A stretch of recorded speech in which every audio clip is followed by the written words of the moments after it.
Here in New York, anti-Israel protesters storming the streets of the city in an attempt to block the Macy's Thanksgiving Day parade yesterday, leading to mass arrests. Free Palestine, America! I don't know your ass. You get thousands of the innocent children. Free Palestine! Free Palestine! Free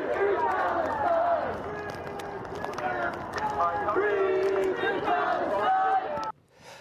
David Webb is a Fox News contributor and host of Reality Check with David Webb on Fox Nation. He joins us now. David, the tolerant left trying to ruin a parade, which is really for children. Yeah.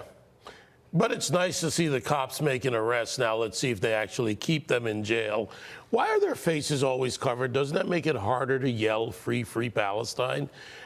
Look, I'm using a bit of sarcasm here, but here's the sad truth. The left is either disconnected or committed or both.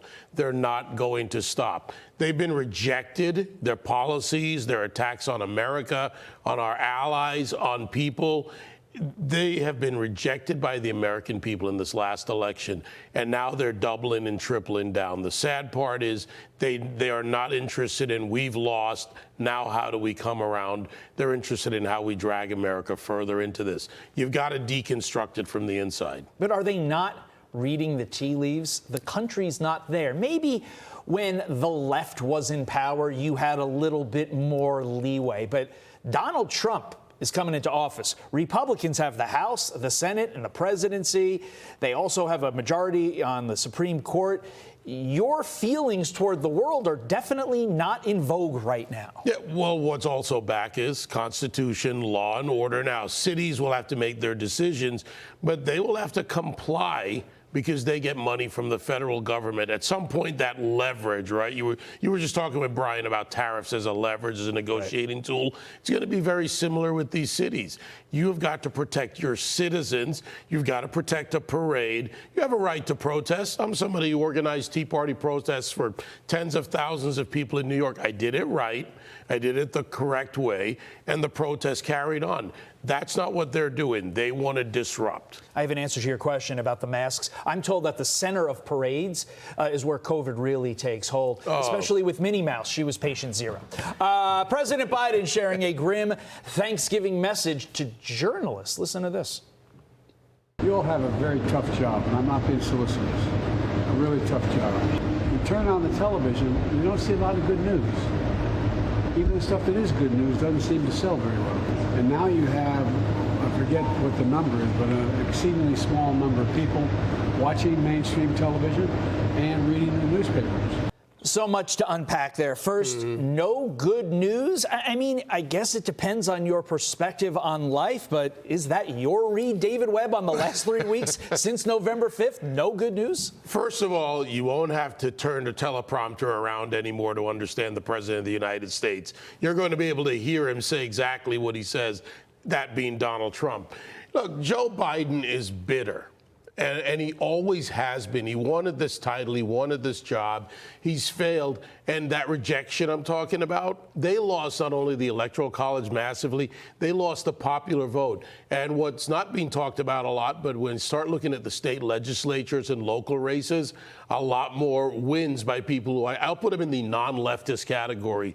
Democrats who've said, I've had enough.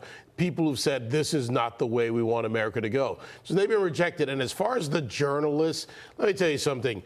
Journalists have had access to Donald Trump, well, since Donald Trump's been a public figure. He doesn't run from you. He'll show up in the briefing room more likely, more times than probably his own staff. Like, come on, this is a guy who's going to talk to you. And as far as the mainstream media, Joe Biden can attack all he wants, but maybe you ought to put a mirror up to Joy Reid and all of the others at MSNBC, because they're not being spun off because they're so successful. They're being spun off because they failed to carry water and win, and their viewership, same thing as the other networks, has gone down significantly. Where's Fox News? At the top. Decades later, consistently. Mostly thanks to you, David Webb.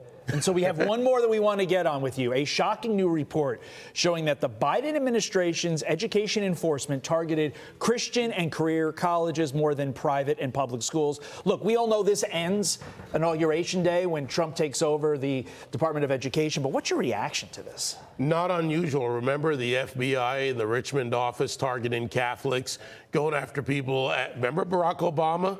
Those Bible clingers, you cling to your beliefs and your guns. This is the left. They're trying to turn this where the government is your new religion. The ideology's there. The fact is they got to watch the language that they've changed in DOE, and they've got a lot of work to do to clean that up. David Webb, thank you so much for coming on. Black Friday, obviously you had a day yesterday watching the Giants lose, and that made you sad. We appreciate you coming in here. I'm Steve Ducey. I'm Brian Kilmeade. And I'm Ainsley Earhart. And click here to subscribe to the Fox News YouTube page to catch our hottest interviews and most compelling analysis.